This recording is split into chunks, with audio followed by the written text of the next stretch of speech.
Hello, everyone, and welcome back to another episode of the Cup Interviews. My name is Jillian Robinson. I'm the Associate Artistic Producer here at Cup of Hemlock Theatre. And today I'm joined by an incredible guest. Her name is Marianne Sawchuk. Marianne is producer, performer, registered nurse. We will go into all of that. We're going to be spotlighting women at plays today. There's going to be lots to chat about. But before we go farther in, how are you doing, Marianne? Hello. Good morning. Hi. Good morning, Jillian. How are you? I'm great. Yes, it is a wonderful morning. We've got sunshine coming into the space, both in It's so conversation and literally. That's right. Yes, and it's nice to see you again. You were a performer at Women at Plays #5 last year, and you performed in "Missing You" by Shannon Pat, which was amazing with Dawn Abacato and Heather Chiron. And you guys did such an amazing job. Such a beautiful, beautiful play that Shannon wrote. And it's so good to see you again. Yeah, so good to see you too. Yeah, it's hard to believe that was already a year ago that I know. Women at Plays 5 was. Well, great. Yeah, I'm so excited. We're going to unpack. Some of you might be like, what is Women at Plays? Well, we're going to be chatting about it. But before we dive in, our usual icebreaker here at the Cup is what is in your cup? So what are you sipping with us this morning? Oh, not all heroes wear capes. Yes. Oh, so funny. Yeah, I was like, now I have to pick a special cup to bring to our interview for Jillian. So this is the one I brought. Anyways, what's in my cup? My husband, I bought him an espresso machine at Christmas. So he made me actually a latte.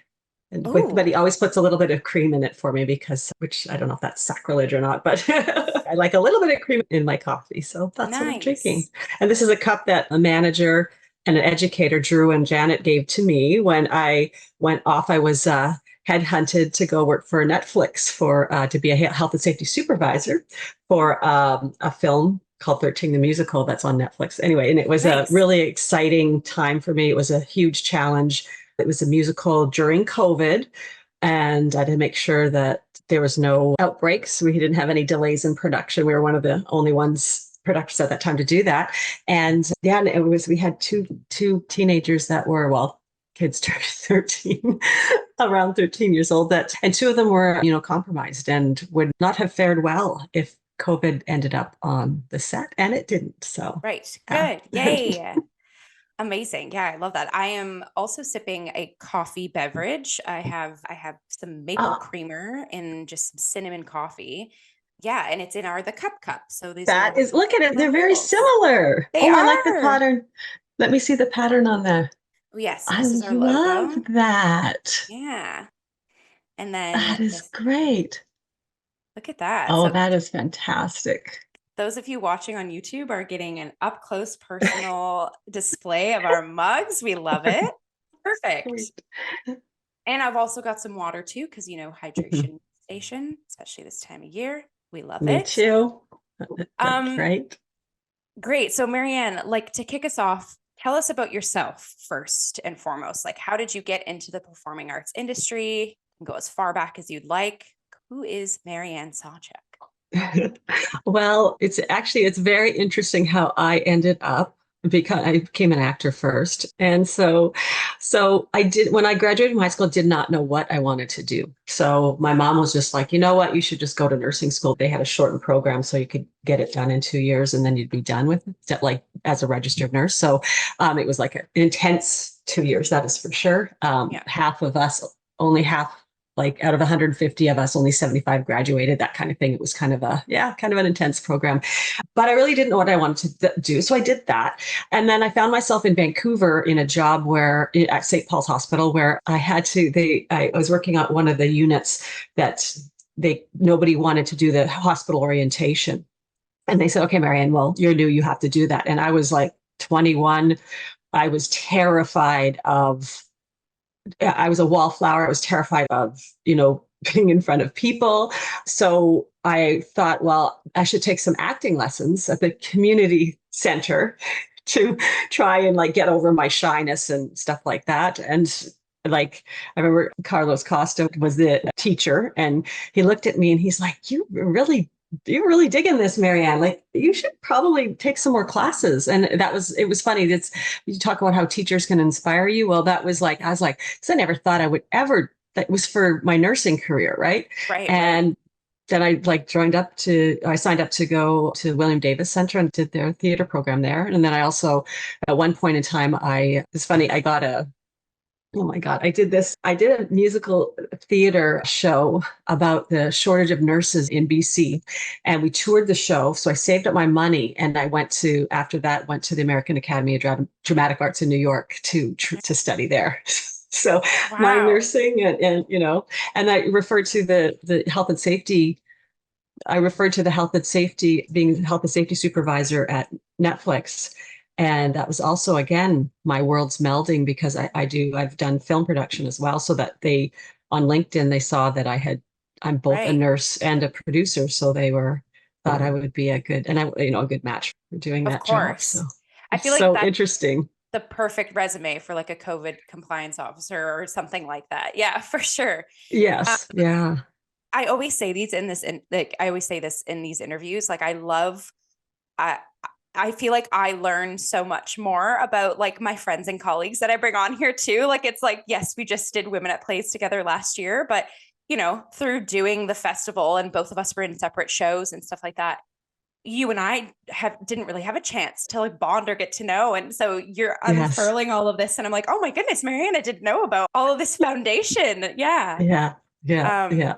that's lovely. So I've been very lucky. I've been very lucky, yeah, with a lot of opportunities that I've gotten, but I've of worked course. hard to develop both of them, my careers that have, you'd never think they would pay off for, like people would like, that's such a, science and arts. It's actually Right. really perfect mix.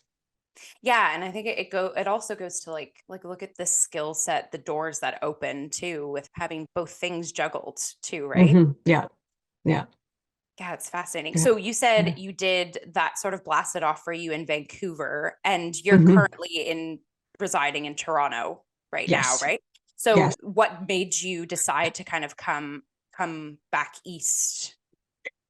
It's funny. We were in Los Angeles and I have family in Los Angeles. We moved there. And that was more just kind of like it was just since I'm a nurse, that's something that I could do. And I just thought I just wanted to live in LA. I have family there.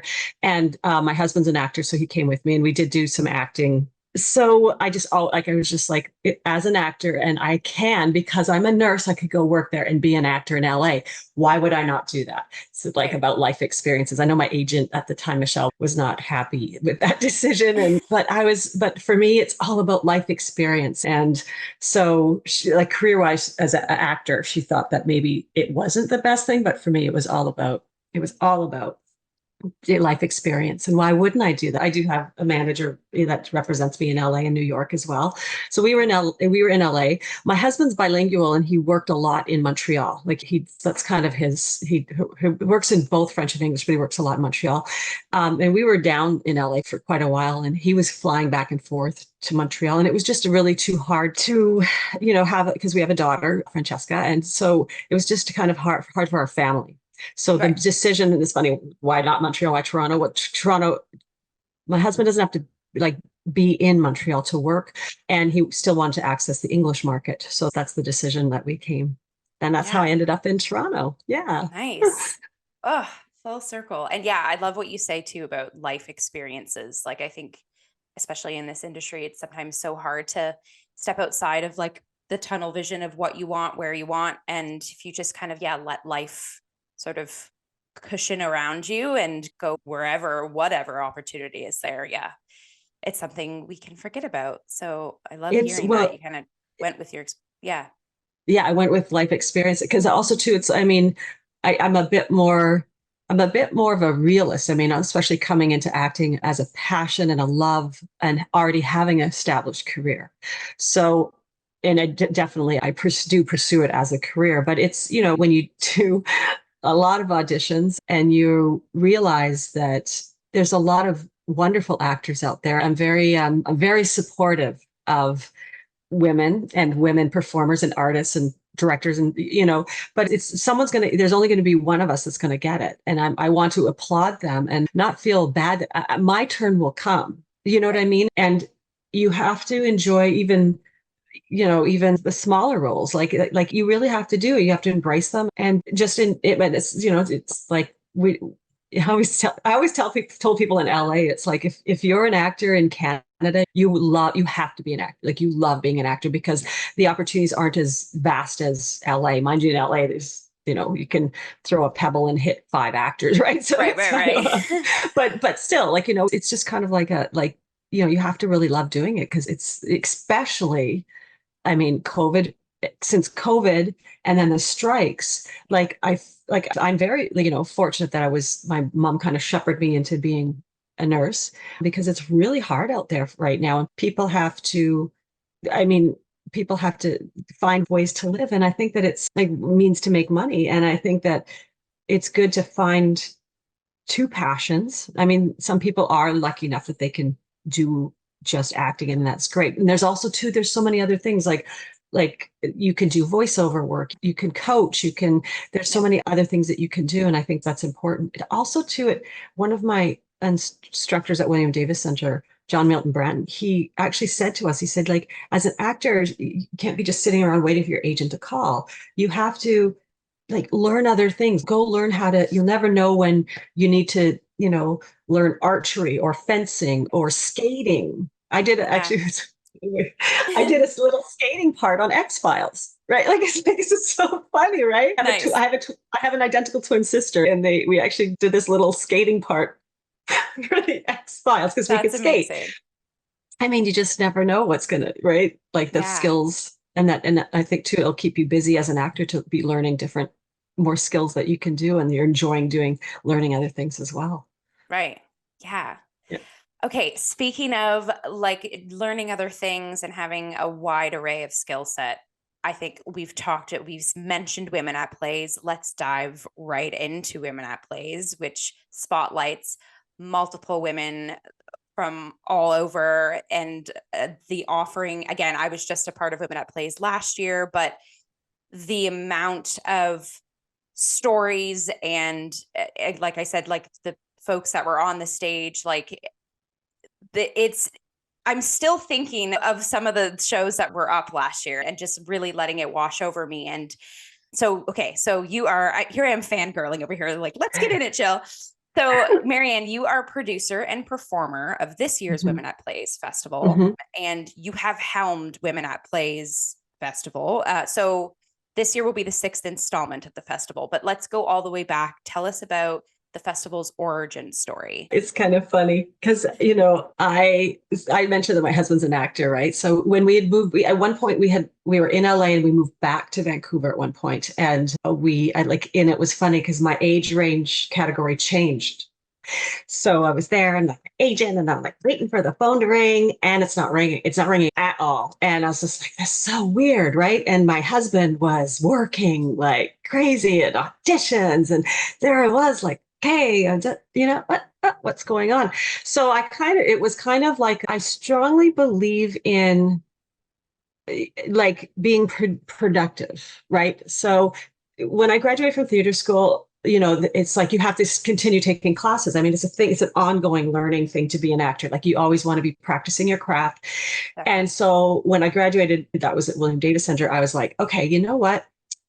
Why don't I produce a play instead of paying for classes? And then I'm actually in all these plays, all these scenes and stuff plays that I studied in at school. I was like, well, I want to do them. I don't want to just do scenes. So that's what it started, me producing, because I was like, I'd rather produce and then get on stage, and which is so crazy because it's a lot of work. But anyway, so that's what I started doing. So then when we went back to from LA to Toronto, and my phone stopped ringing, and I was like, okay, you know what? I'm not going to sit around feeling sorry for myself. And I thought that it was the production was like, that's it. It's only going to be women. That's it. Like only women. And, because the men are getting a lot of gigs out there. They don't need any help. And so I did it and I did it as kind of like a showcase as well. So that, we can practice our crafts. We can, and I could have, I didn't want to just do one play. I wanted to do a whole bunch of plays with a whole bunch of women that wanted to maybe practice a craft and get and actually act. Right. And so I grabbed a whole bunch of my friends, and I rented the rehearsal theater space this was in Vancouver at Carousel Theater, and we had like maybe 2 lights, and we had folding chairs, and we set it all up. And I think we only did like 2 weekends. Well, that's usually what I do, but I think we only did like 4 shows, like Friday, Saturday, Friday, Saturday. It was just really, and we charged like $10 a ticket just to have people come and see Yeah. us. And it was really like everyone was like, we sold out. It's kind of small, but anyways, we sold out. People were like, "Oh my God, you have to do another one." And that's how it started. So it was kind of because my husband was working and I wasn't. And I was like, no, I'm going to grab it, get into the driver's seat, get Yeah. into the driver's seat. Why are we passengers? This is life. Right. Right. And the amount of opportunities that like, I can't remember the exact number, but like last year, like there was over 20 of us definitely that were Yeah. involved in some shape or form, because like you'd mentioned, it's for women. The plays are written by women and run, like tech is all run by women as well. So you piece together the sound designer, the lighting, the, performers. All of us were on deck helping to switch out scenes and stuff too. Like it truly is like a female machine. And yeah, like to produce new works too. Like I feel like there's so many uplifting, and a lot of us, like I was saying earlier too, like it ranges in age. Like some of us are new to the craft, some of us have been doing it for years and years, and like the inspiration and sort of cross collaboration you get from each other, and then all hands on deck helping to kind of uplift everybody's piece. Like it truly went beyond even just let's workshop this new play, It's lovely.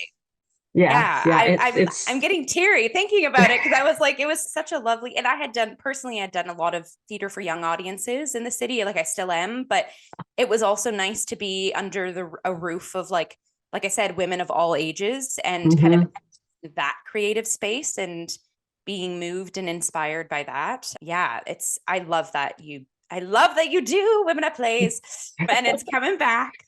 Great. So the first one was in Vancouver, you said, yeah? Yes. And Yeah, I did then, three in Vancouver. okay, cool. So I did 3 in Vancouver, and then when I was in LA, it wasn't a Women at Plays, but I did do a 1-act festival for Edgemar Theater Company.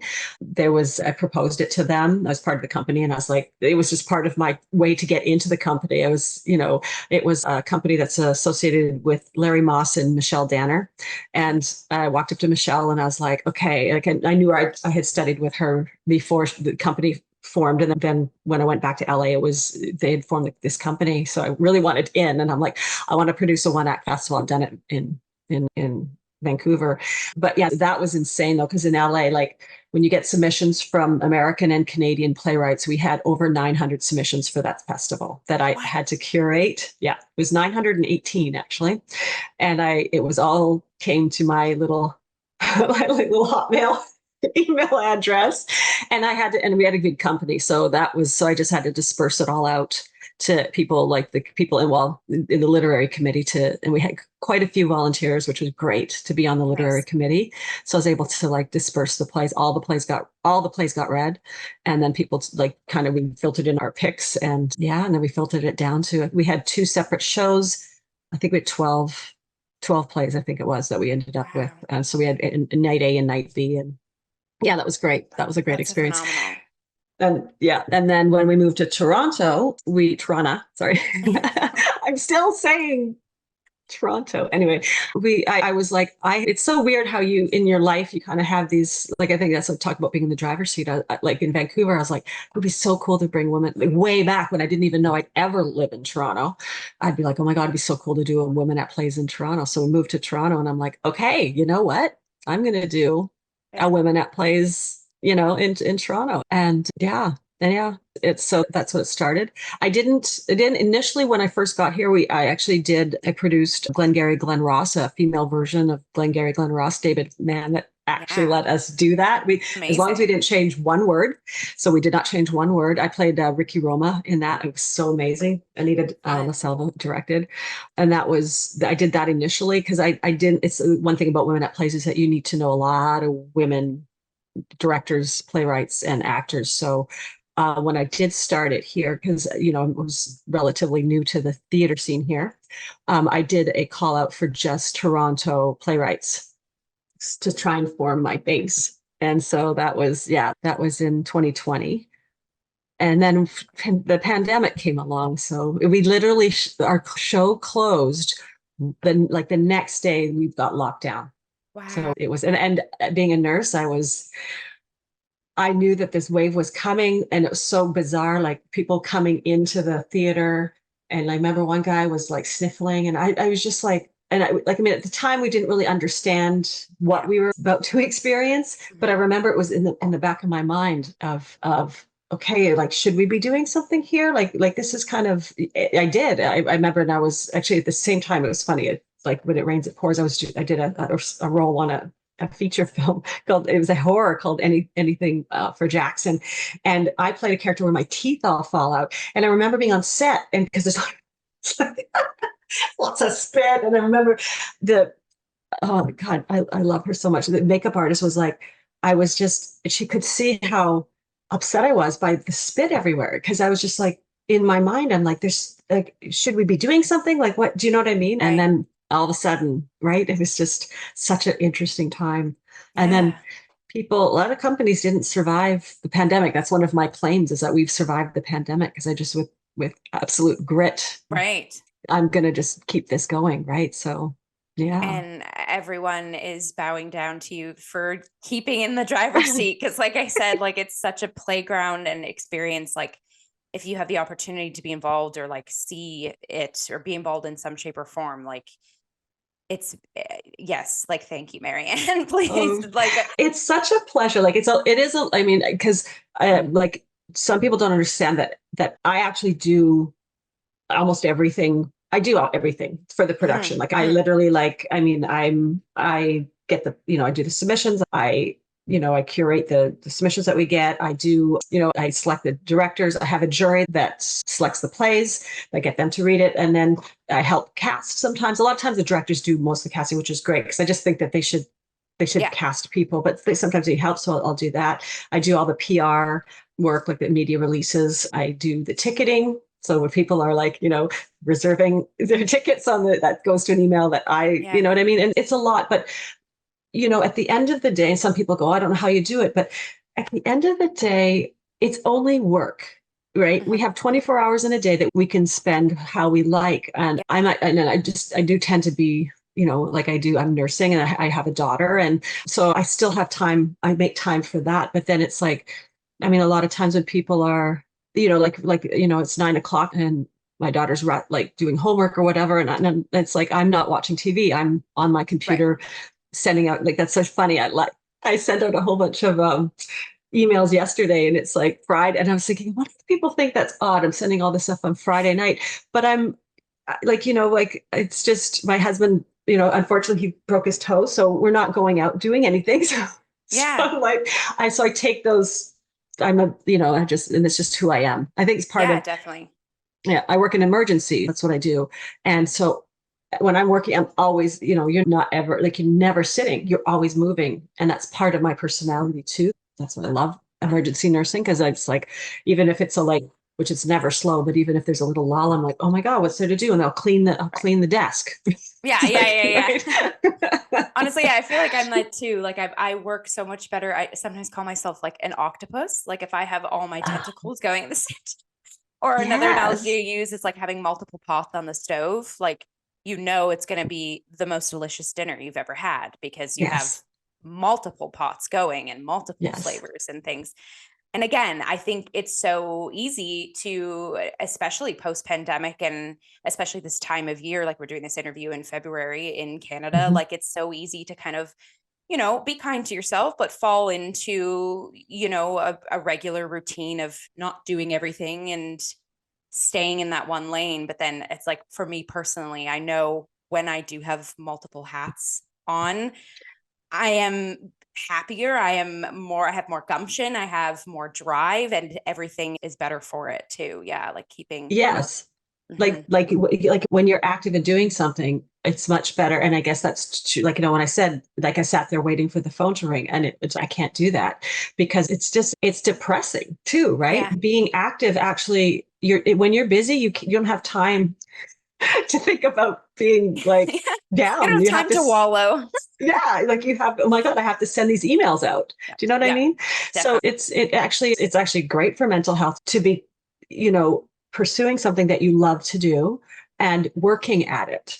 Yeah, Do you know what I mean? And definitely. that's the thing about actors on, like, is that we need to, because I'm an actor. That's fun because I was an actor first. That's what I started. That's how I started in this, and just kind of started doing producing, which I love that too, because I'm super, like, I can be I'm pretty detail oriented and organized.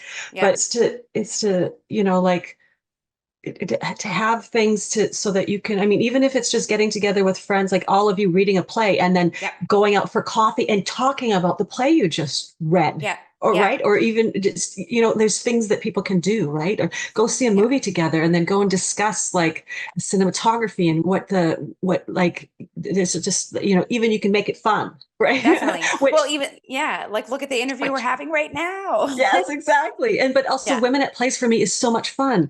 I've met so many talented, amazing women doing this show. Like, it's so thrilling for me too, because I'll have people who have, maybe not done a lot of theater, and then all of a sudden, whammo, they're like, I have in Vancouver, I remember there was these two actresses that came, and I didn't know them. Like, and in Vancouver, like, I was pretty, I was established there. I knew pretty much, I knew so many people. And these two came that one of the directors had cast, and I'd never met them before. And like, seriously, both of them haven't stopped working. And it's not Nice. because of Women at Plays, but it's just exciting to see the trajectory of Yeah. careers, right? Like like even here for 2020 in Toronto, Women at Plays, I have had a director who came on board. And, most of my directors, to be honest, they are vets. Like, usually, like, that's normally but I had to, it was a specific play that needed a specific person to do this show. And like I said, in 2020, didn't know a lot of people. So I brought this director on board, and she'd never done any, she'd been a film director, but she had never done any theater directing.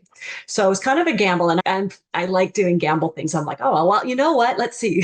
Yeah. Let's see what Yeah. happens, right? Yeah. Because Yeah. I have faith in people, and if they have the passion, they're going to figure it out, and they're going to work hard to make sure that, and everyone does. That's the awesome thing about Women at Plays, is that I've never had anybody go, oh, whatever, it's just 10 minutes. And everybody works really hard. So anyway, so this one, and she has actually, since that show, and she actually thanked me for it. It wasn't me. She would have found some other theater gig to do. But since that show, she's been directing theater. She was at the National Arts Center in Ottawa. Like, I mean, it's just like, she's doing so much, right? I tried to get her Yeah. back this year, but she couldn't. She's too busy. Yeah. She's Yeah. too Yeah. busy, right? It's a And good isn't problem to that great? have. Yeah. Right? Isn't that great? And so, Definitely.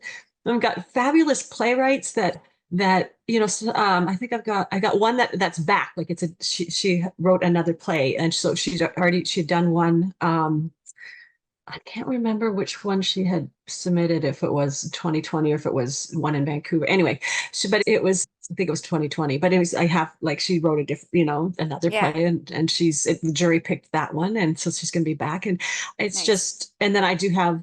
Oh, I've had this year too. I have a brand new playwright that this is her first. I've had a few of those, to be honest, first Yeah. time playwrights and then the one last year, she actually hasn't stopped writing and doing, like, she literally was just like, this is, that producing this has inspired her to just, that's it. Now she's a writer. And I'm like, oh, Yeah. wow, that's so awesome, right? I love that. The festival's like Yeah. a stepping stone, a nudge for those involved to just, yeah, keep aspiring, Hmm. keep going forward.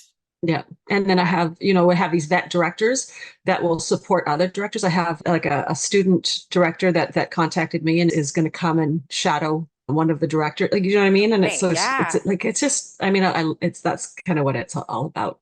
Yeah. I remember last year too, like our stage manager, Fiona, like she had just Mm. finished doing stage management overseas. And then it was her first foray into the Toronto theater scene. And Yeah. Fiona just absolutely helmed the heck out of Women at Play 5. Like all of us were like, Fiona. Yes. Yeah, she's from Yeah. Ireland. Unfortunately, she went back to Ireland, so I didn't get her. But Okay. I mean, Yeah. to be honest, she was so busy after doing Women at, we just lucked in. We just so Yeah. lucked in that she just happened to go, okay, she just landed and was like, oh, this is a good way to start some Well, experience. and talking about too, like, coming into a space where you don't know very many people and needing to, I remember having a conversation with Fiona post the festival and her saying like, it was so lovely to be able to meet in a massive selection of artists in the city, like just by doing one show, and because it's right, like it's lovely that, these festivals, like they've been pockets of people, not only from different lanes of the industry, but like I was saying too, like different age groups, different, where you're at in your career. And so talk about, it's like making connections and networking on blast, because like, Yes. you're not all necessarily just actors, like there's educators too, like, and Yes. Well, yeah, talk about educators. I got to do a shout out to my mentors that helped me develop, like at the very beginning, Women at Plays. It's Andre Carras and Joan Bryans and they come out of a theater company called United Players in Vancouver. And these two women took me under their wing way back in Vancouver when I was just starting this thing out, and were so supportive and just helped me, taught me so much. And it just, I mean, but that's the thing about women, right? And that's like, seek out some mentors that are going to help you, develop develop this into a career of what you want to do. And I don't know, it's just, but I do have to do a shout out to them because they're such, and there's like, they're still out there in Vancouver, and it's just, I mean, yeah, they're just fabulous women, and they guided me through even like a little conflict. Like it's funny because I'm very lucky. I don't really have many conflicts, but I remember there was one I think it was the second one, I think, and there was a little bit of a conflict, and they just like called me and just said, okay, in his email, she goes, don't read. And that's what I learned from Andre. Don't read into an email. You have to read it, but don't like the intent. It doesn't sound, because she got the email first, I guess, and the intent doesn't sound good, but it's probably not. You know what I mean? And just learning just those little things of Anyway, she's amazing. They're both amazing, Andre and Joan. Yeah, yeah. And it definitely reflects and radiates out of you. So again, yeah, it's like I'm being so inspired in this conversation. I'm just like, Marianne, be my mentor. Like, definitely.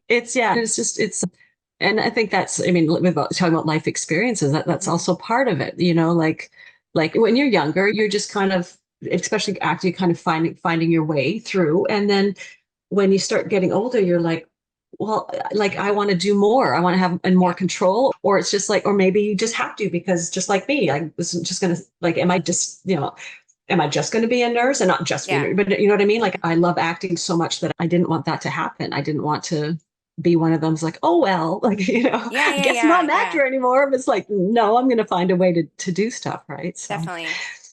I think too, the older you get, and especially in the acting industry, because we're always called to the screen or called to the stage in such like an emotional, vulnerable way. I feel like we're constantly scanning ourselves of like, what do we have to offer? What are we learning that we can put forward? I think like the older you get, and I guess this is for like our younger listeners too, like you start to really realize like, what are the core values that you, like your individual unique personhood, can offer to the team. Yes. And that's not even, like I said, on the stage or behind the camera, sorry, in front of the camera.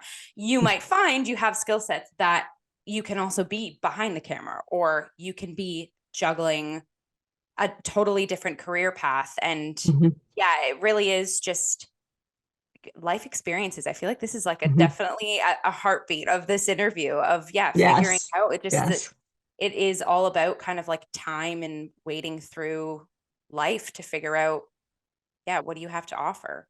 Yeah. And it's, as an actor too, it can be hard to get all those rejections. It really can be. But if you have something else in that you're working on as an artist that's going to feed you, even like you said, behind the camera. I mean, also too, I've sat in so many casting rooms. Like I've helped a lot of my friends do their short films, and I've done my own short films and casting those and casting women at plays, or any of the plays that I've, produced. And it always floors me that there's so many talented actors out there, and that they will be someone that walks in and they're really talented as well, but they're just perfect for the role. They're Yeah. perfect for the role. And you're just like, oh my God. And then I got to go say, tell all these. And that's the worst. That's the worst thing for me oh my gosh, when I have to send out the letters because I let all the playwrights know that the ones that haven't made it, I always let them know, because that's also, as an actor, we never know. We're like, oh, okay, well, they're shooting Yeah. tomorrow. Maybe they're going to call me tonight. Yeah. Yeah. Yeah. But you know what I mean? But so I always let them know, but it is so hard for me to send those emails out. And then Yeah. same with casting, like I actually will let them know. Like I'll send Yeah. an email and go, oh my God, thank you. But how can I in an email tell these people that it was just someone just suited the vision of my role. You know what I mean? Yeah. And then Yeah. there's Yeah. some people that, you kind of, pride myself for being good to thinking outside of the box too. Like when I read something, other people will read, like I remember there was this one play that I read. I loved it, and that's actually still in my back burner. But because I have these little plays that didn't make the festivals, but they, so I'll sometimes carry them forward. Actually, one of them I was submitted to me, I think, in Vancouver years ago, and then I actually brought it in, and it got selected by the jury for the first Wilmette plays I did in Toronto here, which is Cool. really cool because I always wanted it done, right? Anyways, so this play, it's like in Afghanistan. It has three women in it. And I remember like the jury talked about it. They're like, well, we can't do it because it's about like it's kind of like a savior story. And they said, well, we can't do the white savior story. It's just, it's just too done. And I agree. But it's so funny because I was like, well, the funny thing is that I didn't see any white people in this play at all. I actually was going to cast the savior person as, it's funny because I have a great friend of mine that I knew would be perfect for the role, but she happens to be Black. I'm like, that's who I see in that role. That's the physician role. That's the savior role. I don't see a white person. You know what I mean? And Right. this one's an indigenous role, and the other one was obviously she was like Afghan. But you know what I mean? It was like Hmm. they were like, oh, okay. So we don't, that's also too about these stories that you have to like use your imagination and break Yeah. outside the box and I just love doing that kind of stuff, right? Like with the plays and, Definitely. Yeah. and they'll have to ask, the playwrights are always, they're so, game to like, oh my God, right? Like I never Right. thought of that, or, and then there's some that go, nope, nope, not at all.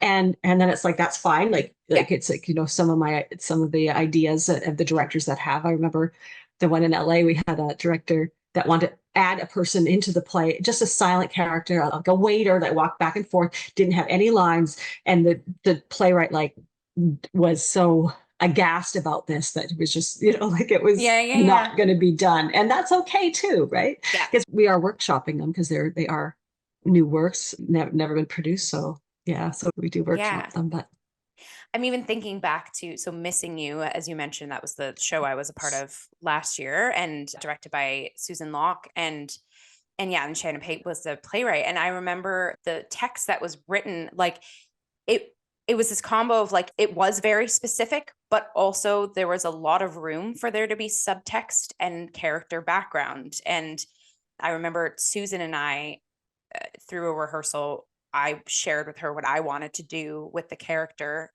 and she was all for it. And it wasn't like changing text or anything like that. And Susan was like, speaking of workshop, like as a workshop, I wouldn't even, don't even let Dawn and Heather know what you have cooking under there. Just roll with it. And it mhm. really was. So basically, I like queer coded my character because me also being a queer actor, and I was playing a young cop. And yeah, I guess like just a tiny synopsis. Dawn Avocado, who played the sort of the more protagonist, was this older lady, and she had lost her wife, and her wife had dementia, and so she had came into a police station to inquire for help. And so much of the show was me and Dawn having this conversation. I was getting to know about her, to kind of figure out where her wife is, and talk about, again, inspiration and learning. It was like this older Japanese queer woman, and this, I played her like this, staunch white closeted cop. Yes, And yes. And it was interesting. It was through one of our talkbacks that audience members actually were inquiring about that. And I remember like one of our directors too, like in one of our sort of like after show drink sessions we all went to, were like, wow, yeah, you're playing her as a lesbian. And I was just like, oh my gosh, okay, good. Like you got that. That came across. And then Dawn and I chatted too afterwards too. She's like, yeah, like I had that coming through. She's like, I even thought maybe you had like your mother had passed away and you were learning from. So again, it's just like what a playground again of and multi-layered of Yes. working with what the playwright gives you, what you and your director are discussing, what again, being open to the actor bringing suggestions to the table, the director. And then, and then I remember Shannon being like, wow, this is seeing this piece come to life. Like she was enthralled, right? So yes, it was such a beautiful play. It really was such a beautiful play, and and all those nuances. It was. And it's like a short, like 15-minute piece, and we were just like, let's just throw all these things in the ring, and especially if a lot of these pieces, if they get legs beyond Women at Plays Festival, like they're so charged and like at such an amazing starting place. Like I would love to see everything that happened last year, like get more life on further stages too. Yeah, well, some of them will, and then some of them have. Like Trina Moyen did the cave that hummed her song, and I got that right. And she went on to do that show at like an Indigenous Fringe Festival,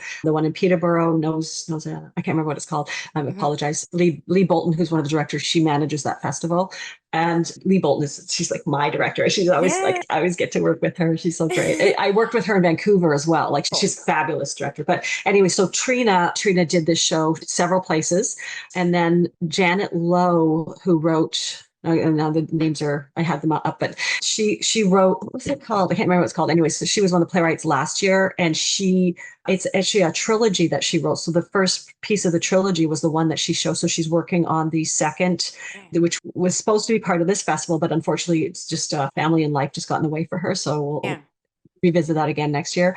And then, and then there's just so many, the play that like I wrote a play and performed a play that I'm working on developing into a full-length play as well.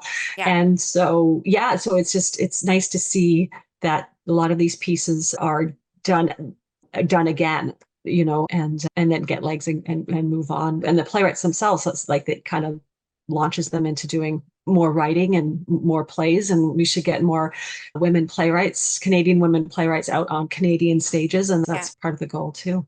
Definitely. Okay, so to hone us into this year's Women at Plays Festival, to triple check all the details, I've pulled up your Women at Plays Instagram page. So it's happening here in Toronto at the Red Sandcastle Theatre. Performances will be March 1st to the 3rd, and then March 7th to the 10th. And there's 7:30 p.m. evenings, and then Saturday and Sunday there's also an additional matinee at 1:30 on those days too. And again, as always, we'll pop all of the details of what I just said in links below.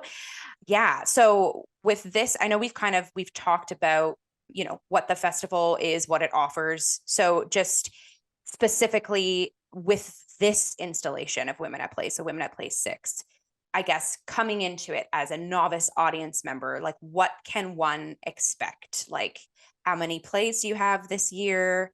Are there, do you know how many women are involved, or is that still kind of a revolving number? Are there any genres that are poignant and that people are going to be able to be exposed to? Like, the specificity of Women at Play 6, go. Well, we have 6 wonderful plays by 6 very talented playwrights this year. Normally, that is one of the common numbers that we have. We have, we'll have two acts, 3 in the first act, 20-minute intermission, and then 3 in the second. So audiences can come to the Red Sandcastle, and that's going to be the evening 3, and then intermission, then 3, just to give them a little bit of a break. We'll have about 29 to 30 women involved, maybe 31, and still actually maybe even more. Just because it was still, I might get a lighting and sound designer or might be separated. But right now we have 29 of us, which is one of the largest, actually it is the largest other than when I did Axe on the Edge. That was quite a big festival, but for Women at Plays, this is the largest cast and that I've had, because but that's the plays. Like when we get the plays, it just, whatever kind of gets picked, that Yeah. we're just picking really great plays. And that's also too, is I wanted to say that because, you kind of ask, well, who's your audience? And obviously women who want to support other women. That is our audience. Theater, people who love theater. But I also was thinking about it because it's also for men who want to support women. And it's also just basically people who want to see some great theater. That's like, I want to emphasize that. Like we're not there to make anyone feel bad, right? Like it's about great theater and it's about showcasing the playwrights, the directors, the actors. That's what it's about. And it just all happens to be women. Yeah. The genres are really, it's funny because I always like to have a little bit of a mix of stuff and it's worked out well. We do have a lot. Last year we did have some an untraditional type of plays, which was great. We had two of them that were quite. This year they're pretty much, and that's what the jury picks. Do you know what I mean? So that's what was submitted. I have to go with what's submitted as well. So this year we have pretty much straightforward type of plays, except for one which I'm really excited about. It's a physical theater play, and it was like, I mean, it's so cool. And the way things line up, like it's just amazing. So anyway, so this play got chosen and it happens to be a physical theater play. And when I'm selecting my directors, like I interview directors and stuff, and I interviewed Claire McBride last year. The play was written by Catherine Bruce. Um, the director we talked about her coming on board last year. It didn't work out because of the way the director shuffle happened. But then she contacted me again, and I'm so lucky. I feel so lucky that she contacted me again because she specializes in physical theater. And this is the first physical theater play that's ever been submitted. And I just happened to have a director that specializes in physical theater. Like it's just like, I don't know. I love stuff like that. So yeah, when things align. Yes. And then we also have a play that is quite dramatic and kind of like a very dramatic. And it's that one, that does come with a warning. It is about femicide, domestic violence, that kind of thing. But it's a pretty poignant play. That's Marnie Walsh wrote that. I have a couple of comedies though, because, we got to have some fun, right? So Annie Massey wrote this really, really funny play. Actually, Susan is directing that. Susan Locke actually has directed. Lee trumps her in how many times, but Susan's the second, nice. The second director that she's done all three in Toronto as well. So she's directing that. What else do we have? We have Filters by Lynette War Bushfield, and that isn't going to be an interesting play. That's another, actually, to be honest with you, that's another kind of not so typical play that I can't wait to see what Christina Agosti, who's directing, what she's going to come up with that. The play that, and then there's, this is kind of exciting. It's Her Crown by Alexis Hope, and actually Heather Sharon is directing that. Nice. So your colleague, acting buddy there. Yeah, she's I'm directing come with like a big sign and be like, yeah. Hey, go Heather. So she's actually directing that. And it's a playwright out of Vancouver, actually. I've opened it up to Canadian playwrights. Most of the playwrights, though, are around the GTA. But this one, she's in Vancouver. And funny enough, knows a lot of my old colleagues back in Vancouver. So it's really funny. It's a small world. But it's her first professionally produced play, which is good because it's Women at Plays got a status of festival, their CAEA approved production under the festival policy a couple of years ago, which was really exciting. Yeah. So and then what else is? You Can't Touch This with Patty Gillard Bentley, that's a second time that she's had a play in Women at Plays. It's a really funny one too. So we deal with and we do make fun of ourselves. So we deal with some ageism. We're dealing with just some funny comedy ones, the physical theater. We're dealing with women, like sisterhood, women empowering women. Some of the themes in it, and some, and also we deal. Sometimes some women aren't as supportive of other women as well. Yeah, so we have a whole bunch of different kind of topics that we're going to be tackling. Tickets are $25. But like for seniors, students, and art workers, it's $20. You can pay cash at the door, cash only at the door, but you can get tickets seen to buy in advance, or you can make reservations. Yeah, we can make reservations at womenatplays2023@gmail.com, just to make reservations and then pay cash at the door. That's to make sure you get your seat. So yes. Great. Okay, thank you. Yay. Now I feel like I should be sitting here with popcorn as you're like describing all these plays. I'm so excited because I'm definitely gonna come and see one of the nights. And yeah, yes, you definitely are, because I'm inviting you and a guest to come and see one of the plays. Or, I mean, all the Yeah. plays one night.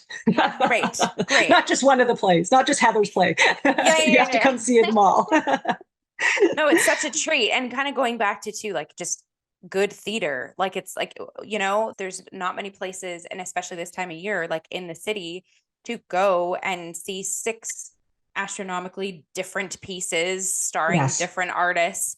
Yeah, and really just sit back, relax, and enjoy multiple shows. Like, Mhm. it's a wonderful Yes. opportunity for performers and audiences alike. Definitely. Great. I want to harken us back a bit to, I know we've talked about constantly throughout this interview, which I love, like your role as producer, as performer, and as registered nurse. Like you've given us tidbits of that scope into your life as well. And you've already mentioned too, like the balancing of all of those hats and living with a family, and how, but being in both of those vocations is a very large part of you. So before we kind of go back to that, I do want to mention, you mentioned last year's show that you did, and it was directed by Lee and it starred you and you wrote the show. And again, talk about teary and goosebumps.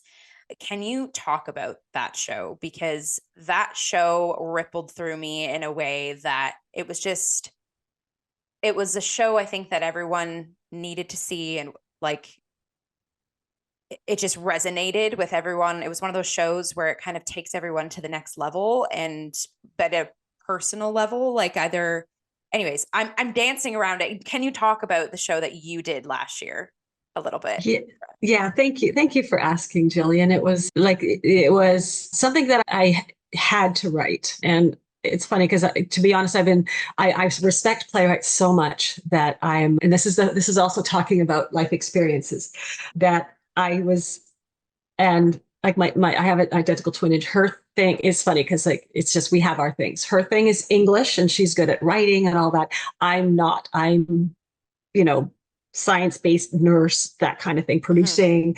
Also, and then when I got into acting, then I fell in love with Shakespeare and I fell in love with writing, and I also want to mention that without playwrights, we would have nothing.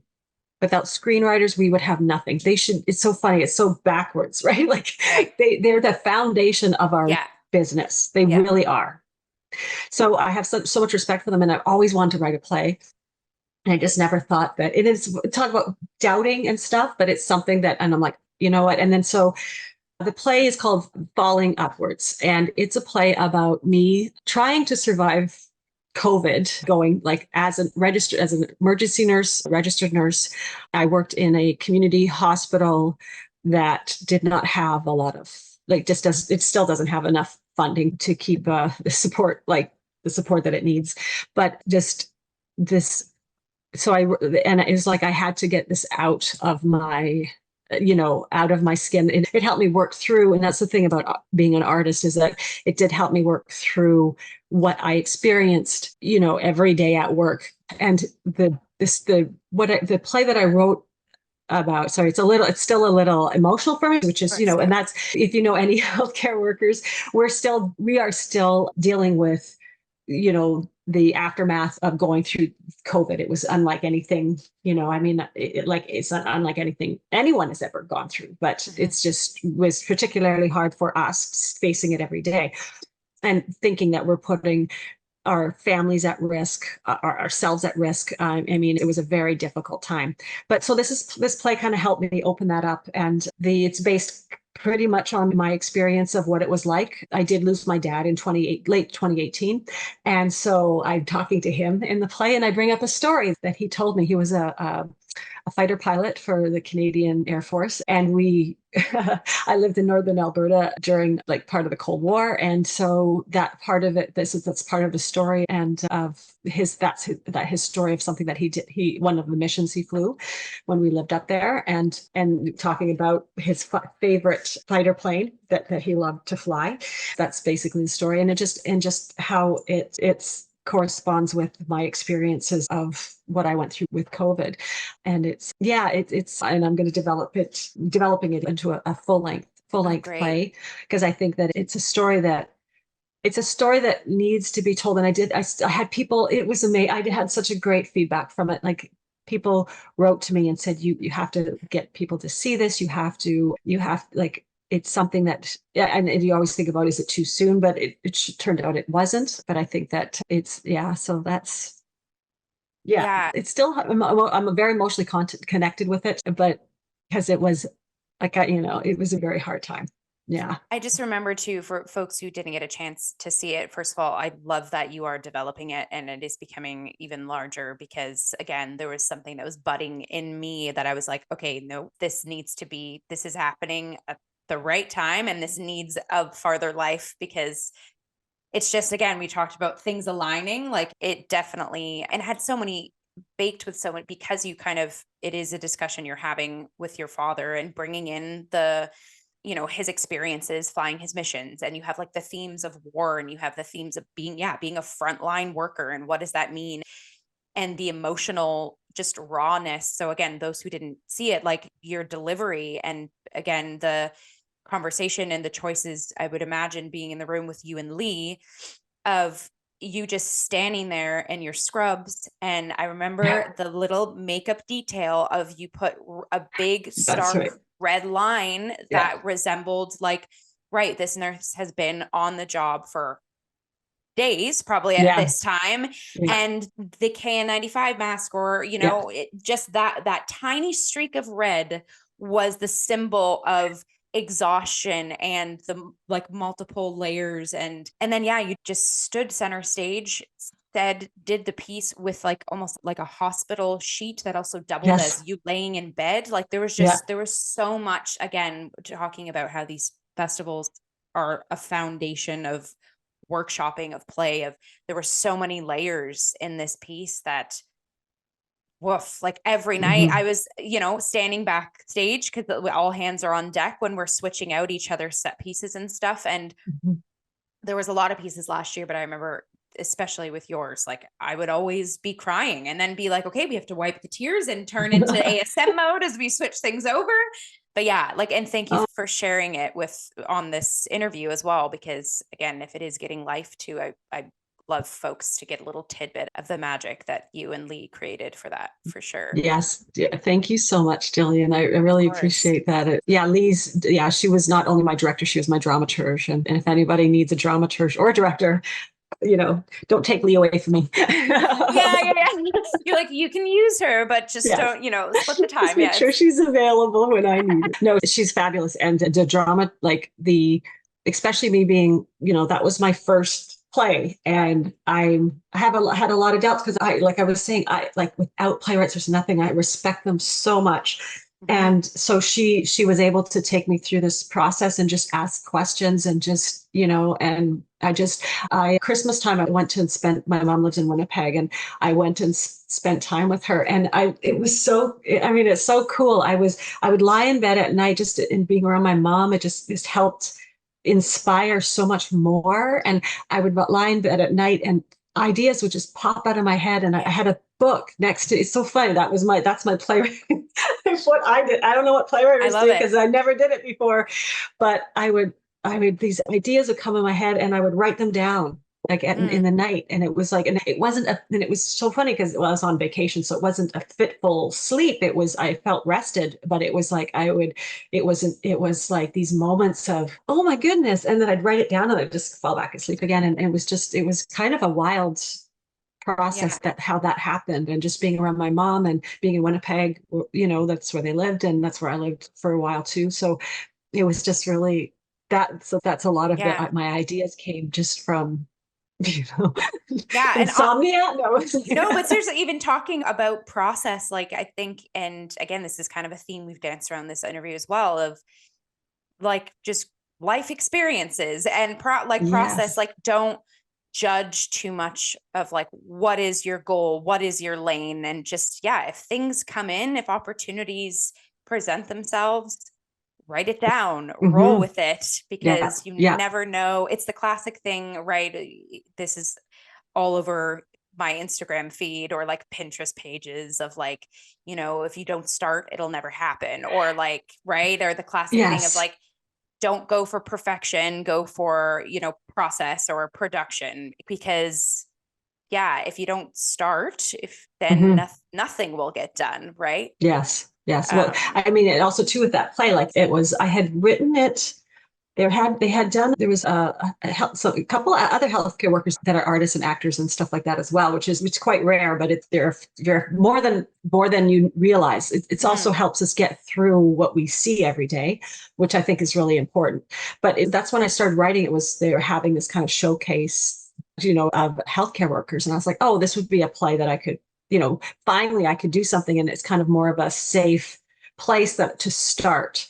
And I had written that months ago for that, and it was terrible at that time. It was just, you know what I mean? But I just did it because it was just kind of like a mishmash. They had singers and they had, so it wasn't even really conducive, for an actual monologue. But the weird thing was is that it was like I went on stage after this big band played, and I was like, okay, gonna bring Yeah. y'all down now. Yeah. And but what was the amazing thing that happened is that in this big, like, it wasn't, you know what I mean, a bar kind of thing, everybody went quiet and were listening to my story, and that's also what Mm-hmm. inspired that I need to work on this more, right?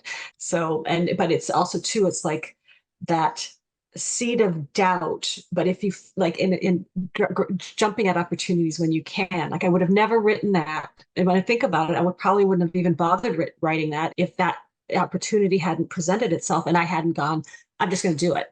Right. Right. I just, and then I did submit it to the jury for Women at Plays. And that also have to thank again Lee, who's sometimes the jury is supposed to be anonymous, but anyway, but she was like, and the jury, like the rest of the jury members picked it as well. And I threw it in last minute. I wasn't going to. And then I was like, I'm just going to throw it in there. And so the jury members picked it. And I was still like, I don't know. There's so many other good plays. And then Lee was the one that said, not only are you going to do this, I'm going to direct it and I'm going to help you, like we're going to dramaturg, like she was just like, you're doing this Nice. play. So and I'm lucky enough to have surrounded myself with people who, so that's also to find people who are going to go, no, no, no, you're going to do this. I know you Yeah. have your doubts, you're going to do. So that was also, so there's these things that you happen, but you have to listen to yourself and not put all that self-doubt in front of you, and just go. And it's also too, I always think, well, the other people are doing it, right? So why Yeah. can't Yeah. I do it? Do you know what I Yeah. mean? Like, I've held myself back from playwriting for years because I just Mhm. never thought. Because again, it's my mindset though. That's my twin sister's thing. She's the one that's Right. good at that, and I'm not. And but it's also like this. I tell my daughter all the time. You can, if you work hard, you can learn how to do anything, but you have to put the work in, Yep. right? You just have to put the work in. So anyway, Yeah. that's just.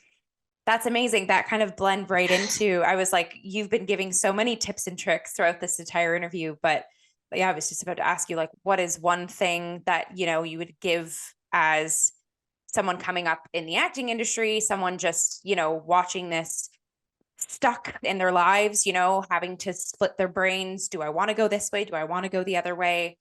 I feel like we've answered this in so many ways, but is there Yeah. one final statement that you would give to people wading through this thing called life?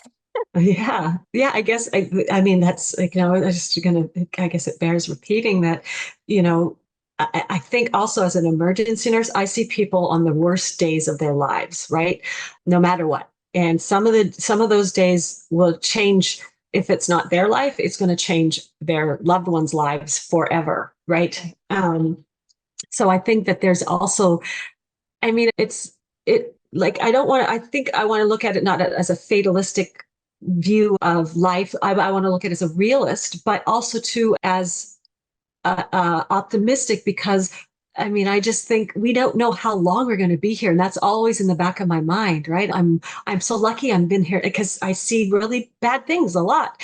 I've seen Yep. a lot of really bad things, and I'm lucky to be here right now. And I know the world is going to hell in a handbasket, but if I can make my life and other people's lives a little bit happier, or a little bit more, like, and empower people to feel that they're doing something that's important to them. And I know it's like as artists, this is like like as an actor too, like all we want to do is act. We just want to be on stage acting. We want to be on like in front of a camera acting. We just want to, we want to do that. But if that the opportunity doesn't present itself, you need to find something that is going to also inspire you, Right. And even in, a lot of, I mean, right now after the COVID and after all the strikes, a lot of artists and people behind the camera and people, the theater people have lost their jobs. They have, but you have to find, even if you're doing like having a separate job, a day job or whatever, find something in that inspires you, and that's, just focus on that. I mean, it's still the remnants of COVID. It's still hard for us to get to work in the morning Yeah. and or at night, because we, when we work at night or when we work Right. the evening shift, hard to get to work, period. But I always, in my back of my mind, I'm like, okay, I'm not going to think of the gloom and doom. I'm going to think of, which is in this life, in our world right now, that's very easy to just think of the gloom and the doom, but you have to find something in where, like at my work, for example, I have such wonderful coworkers that get the kind of think, oh, I'm gonna see this person today or that person today. And it's also too, it's like, not, it's not all gloom and doom in the ER. I make people feel better, Yeah. right? So I can, and that's, and when I do women at plays, it's always so amazing how, it always happens at dress rehearsal, right? I worked so hard, and it's a lot of work. Like I said, I have an hour before going to bed, I'm on the computer sending out emails. Yep. And then sometimes you're like, why am I doing this? Oh my God, right? It's like, it's not all happy and, rainbows and sunshines. It's like, sometimes it's like, oh my God, it's like, make my family late for something because I have to send one more email. But then it's like when I get to dress rehearsal and I see it is always Mhm. dress rehearsal. And I'm always like, everybody comes on and they're like, everyone has worked so hard. And then you see this amazing like performances coming out of these people and the messages that they that you can feel, because that's also too, I think theater is so important, Yeah. because you can watch a film on your phone and it's like, oh my goodness, right? Like how solo and alone is that? It's so lonely, right? When you come to the theater, even when you're a stranger and people go, oh, a stranger, but it's like this collective Yep. feeling of being with people and watching something that's real, and that interaction, you don't get that from film. And I think even just for being a human being with our how so isolated we all are, if you go and you sit in a theater and watch a play, you are not alone, and you will Yep. not feel lonely. You will not feel lonely in that space, even if even we have a really kind of a hard play that we're going to watch on our night. There's one play that's going to be really hard to watch, but you're going to get that message, and but you're going to be safe because you're with all these other Yeah. people in the audience, and you're with the actors are with you. And, so I just think Yeah. yeah, that's what it is. Yes. Community and yeah, experiences and yeah, being with other humans, whether it be on the stage, in the audience, in the ER. Yeah, finding that, striving for, even if it's just one thing that's getting you out of bed, one person that's turning your head. That rhymed. I did not plan that, but I love that just happened. That's awesome. I love it. Yeah, But just connecting with other people. That's, I mean, and it's because we've, especially with COVID and all of our social media stuff, we've yeah, learned to not be connected. And that's what life is about, yeah, you know. definitely. I'm so inspired right now, Marianne. Thank you Thank so you, much. Like Jillian. you are such a radiant specimen, just like as a person. And then just today to like really crack open and let us know like who you are. And again, like having been part of the festival last year and the hustle and the grind and the space that you create for us all, like we need more Marianne Sawchuks in this world.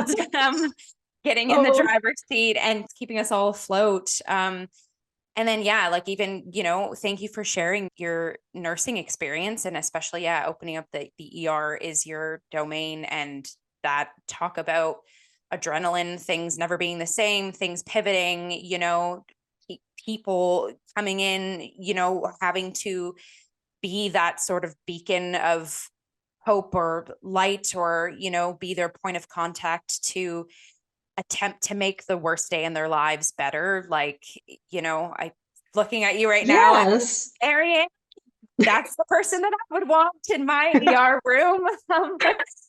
Because in many ways, all of us are falling upwards in some shape or form. And yeah, anyone who is listening to this interview or gets the opportunity to be in your midst, I think is very, very lucky to have a flotation device so that if they are, falling upwards, there's cushion around them. I don't know if that made sense, but I think you know what That does. I'm Thank backing you. here. That was beautiful. I have tears in my eyes. Like, oh my goodness. Thank you, Jillian. Yeah, thank Oh, you. Thank you. And again, just, being personal on my end as well. Like I'm coming into this phase of my trajectory too. Like I'm not fresh out of theater school, but I'm still on my merry way of figuring out things. And, I've been a performer. I've also done some like online stage management, and I introduced this episode with associate producer of Cup of Hemlock. So I'm also testing the waters, and again, harkening back to figuring out what is your skill set and what can you offer, and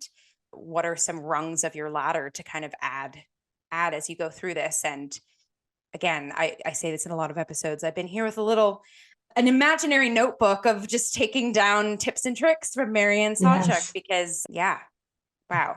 Again, Yeah. fangirling, I could go on and on, but bringing us back on track. So yes, Women at Plays Festival 6, it's happening here in Toronto at the Red Sandcastle Theatre, and it's happening March 1st to the 3rd, 7th to the 10th, and then we'll pop show details, price, ticket links, everything below. So aside from that, from a social media point of view, Marianne, where can we keep up with you?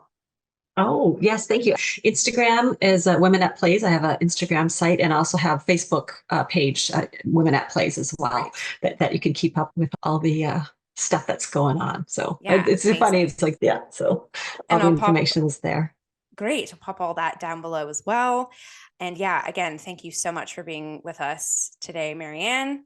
And definitely everyone go see Women at Plays. Again, it's 6 plays and new plays and supporting women and Canadian artists. It's all the good things at the top of March, which is, it's coming up. 3 weeks away. Yep. Yeah. So great. And then, yes, if you are watching this wonderful interview on our YouTube channel or listening to it on your podcast, again, we are Cup of Hemlock Theatre. Like, share, subscribe, pop in the comments. We would love to hear from you. And yeah, that's it from me. I am radiating with inspiration. I'm going to lift my mug and give a final cheers with you, Marianne. Thank you, Cheers. everyone, for tuning in. Stay safe, stay well, stay creative, and motivated. Thank you so much for having me, Jillian. Thank you so much. It's been lovely. Yeah, thanks for coming. Bye.